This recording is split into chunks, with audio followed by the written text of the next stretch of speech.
Hozir mana shu suhbatlarimizda ham qunt bilan eshitib, yaxshi bir muhabbat bilan o'tirgan kishilarimiz alhamdulillah juda ham ko'p. Lekin shu manfaat tugal va yaxshi bo'lishi uchun men suhbatlarning boshida aytganimdek bir yon daftar ham bo'lish kerak yoki qayta ko'rib daftar bilan ko'rish kerak. Chunki daftarga yozib eshitish haqiqatan chalg'itadi ham. Ayniqsa bu malakaga ega bo'lmagan odam, ya'ni ilmni yozib yurib o'rganmagan odamga juda qiyin. Bitta gapni yozsangiz ikkinchisi o'tib ketib qoladi va ikkinchisini yozsangiz uchinchisi qolib ketadi. Shunaqa. Mayli oldinda endi imkoniyat bo'lmagan, oldinda bir marta aytilgan, yozib qolgan, yodlagan yodlab qolgan, qolgani demak unutilgan yoki qo'ldan chiqqan. Lekin bugun Allohning marhamati mana yozib qo'yilyapti. Necha marta qayta ko'rsangiz hech ham pul so'ramaydi ham. Malol ham kelmaydi. Xohlagancha qaytarib, xohlagancha qotirib, xohlagancha to'xtatib ko'raverasiz. Shuning uchun mana bu jonli suhbat, bevosita ishtirok etish, bevosita majlisda qatnashish juda go'zal. Mana shunda mayli, bunda ba'zi bir qurbi yetganlar ham yozib, ham tinglab borsa ayni muddao. Bo'lmagan mana hojda ham juda namuna. Shamoilda ham Alloh salomat qilsin, hojdadamiz doim yonlarida lavh, daftar bilan ishtirok etganlar va juda ko'pchilikdan tahsin eshitganman. O'sha hojdada kim bir ziyorat qilsak bo'larkan degan gaplar bor. Mabodo kelib qolishsa hayron bo'lmaysiz. Ana shunaqa mana eplagan kishilar, ziyoli salohiyat bor kishilar marhamat yozib qo'ysalar nihoyatda ayni muddao. Endi bunga imkoniyat qila olmagan odamlar hech yo'q qayta ko'rib 1 soat 2 soat vaqt ajratib yozib o'sha mana u gapni yozib qo'ysam bo'lar ekan deb daftarga qaytlab qo'ysangiz u haqiqiy sizga o'zingizga mulk bo'lib qoladi. Keyin vaqt soat kelganda biror majlisga borsangiz ayta olasiz. Farzandlaringizga loaqal hikoya qilib aytib bera olasiz.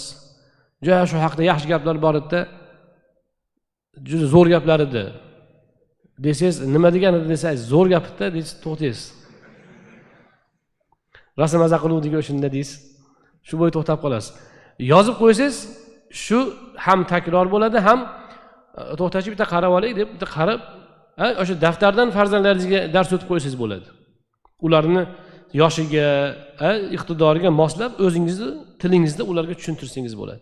Buning uchun videoni qaytarib siz uni o'girib bera olmaysiz. Yozilgan bo'lishi kerak. Yozilganini o'qiysiz, yozganda yozilish texnikasi bor. Yozganda hamma gap yozilmaydi. Ilg'ab, ilib yozish kerak. Eng asosiy ko'chirma gaplarni yozib olsangiz bo'ladi. Keyin ismlarni yozib qo'ysangiz bo'ladi. Undan keyin o'zingizga notanish bo'lgan ma'lumotlarni yozib boraverasiz. Mumkin endi kimgadir ma'lumotlar takror bo'layotgan bo'lishi mumkin. Takror ma'lumotni bitta ishorasini qilib qo'ysangiz, qolgani xotira o'zi qolganini sizga taqdim qiladi. Xotirada shunaqa xususiyat bor. Ilmoq qo'yib ketsangiz, keyin ilmoqdan tortsangiz bo'ladi. Shunaqa ilmoq gaplarini, jumlalarini deylik, jumlalarni qisqa yozib belgilab borilsa, keyin inshaalloh uni qaytib chiqarish, taqdim qilish, uni yana ishlatish oson bo'ladi.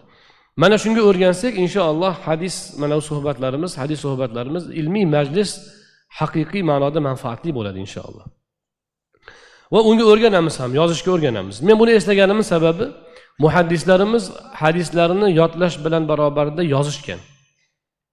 Oldin ham aytgan edim, ba'zi bir odamlar u Imom Buxoriy 200 yildan keyin yozgan bo'lsa ishonch qoladimi deb qo'yadi. Yo'q, u sahobalar paytidan yozishni boshlashgan. Imom Buxoriy ham hamma hadisni eshitib yodlamagan. To'g'ri, eshitib ham yodlagan, chunki muhaddislar hadisni yozgandan keyin yodlab olib aytib bergan.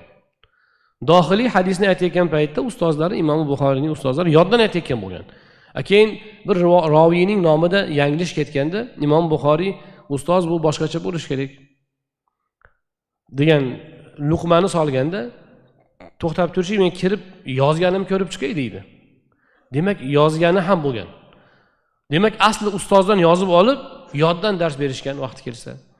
Imom Buxoriylar ham hadislarni yodlashda yozib olib yodlagan.